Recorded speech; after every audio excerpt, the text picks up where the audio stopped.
I'm out here today with Miss Mosley. She's the Black Voters Matter National Coordinator. You do a lot of get out the vote, voter registration. But what concerns me more is this, and I need your help in this. If you look at Richmond mayor, governor, he won behind critical race theory. All right? What are we doing? What needs to be done to educate our community? In that you have two cities in Cobb County and Forsyth said no critical race theory. What do we need to do? And I need you to talk to me about that to help us to understand, because we don't have a clue what's going on. So this is a very troubling time that we find ourselves in. We see that in terms of Black folks, we are getting attacks from all different fronts. People will attack us for wanting to share and know and teach history as it actually happened. People are wanting to use this history of ours, which is American history, as a rallying cry to stoke the fears of white supremacy. That if Black people are bold enough, proud enough to go out and celebrate their history, well, then they must be erasing ours. And nothing could be further from the truth, because Black history is American history. You cannot accurately tell the history of this country without talking about first the Africans who came and built this country, and then their descendants, us who sometimes call ourselves African Americans, and what we have continued to contribute to this country.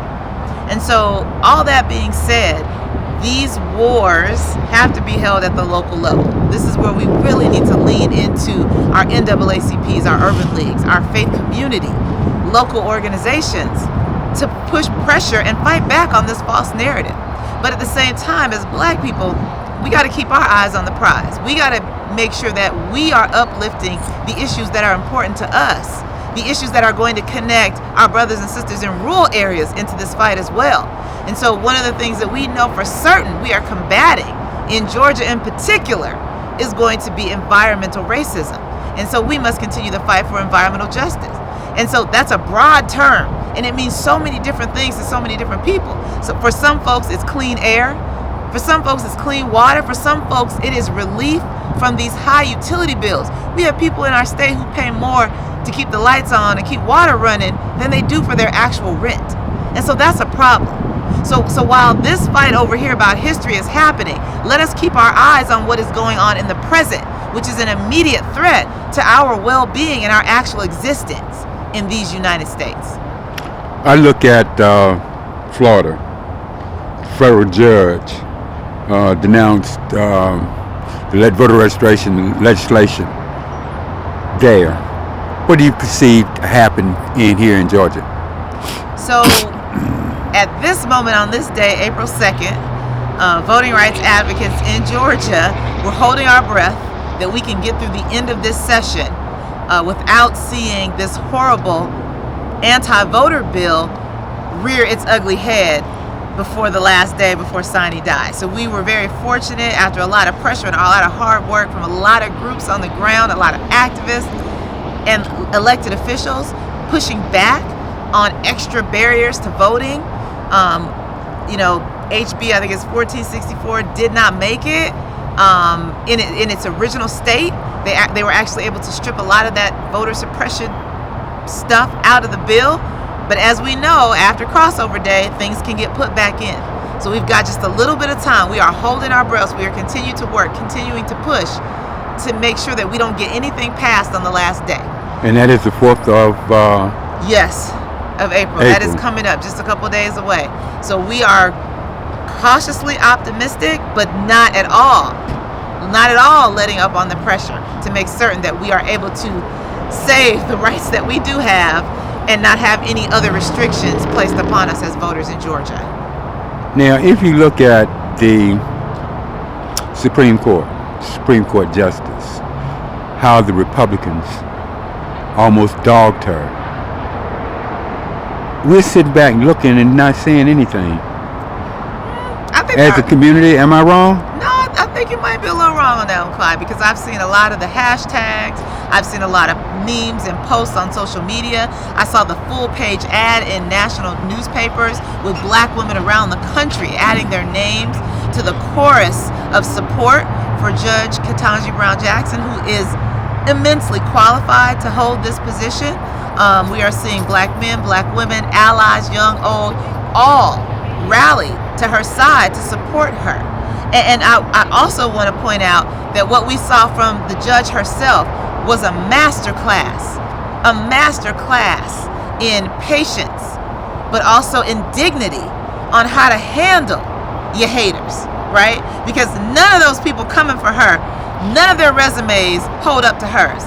None of their credentials are anything close to what she had. And the way she handled herself, the way she remained poised, from the confidence that she has, that she knows she is made for a moment such as this, was worthy of taking notes, was worthy of coming back and looking at over decades to come. Because this is the first time we've seen black women under attack. Sadly, it won't be the last. But we have, again, a master class in how to handle that situation. I guess lastly, I'm going to ask you this. For those who don't know you and the organization that you represent, can you tell us a little bit about Black Voters Matter? Black Voters Matter is a power-building organization. We choose to build power in electoral spaces because now more than ever, we desperately need this black political power to serve as a form of harm reduction, whether it's harm from state-sanctioned violence, whether it's harm from white supremacy, whether it's the harm that we feel from not having access to healthy food in our communities, or clean drinking water, or air that's safe for us to breathe. We need this black political power just to keep ourselves alive and just to exist. But not only just keep alive and exist, but also start to thrive. Also start to think about what it's like for black folks when we get past the time where we just trying to make it. But now we want to start to improve our conditions in our community. And so that's the work that we do. And we do this work in political spaces, pushing policies that are better for black communities and black families, helping to support elected officials whose agenda centers and affirms our humanity and our place in this society and in this world. So we're a nonprofit, nonpartisan organization. We have full-time employees across 11 states, primarily in the South. We are in North Carolina, South Carolina, Florida, Georgia, Tennessee, Mississippi, Alabama, Louisiana, Texas, and up north, Michigan and Pennsylvania. If anybody's interested in squadding up with us, find us across all social media platforms at Black Voters MTR, at Black Voters MTR. Facebook, Twitter, Instagram, TikTok, and whatever else exists that I don't use. But we are out there. Connect with us. We would love to work with you. Most of our work happens in rural spaces just because those are the areas that are often the most underserved and under-resourced and ignored. But that's okay because we are finding community leaders, organizations, people have been doing work for years in these spaces and being able to support them to get them resources. So come check us out if you want to squad up with us. Thank you. My pleasure.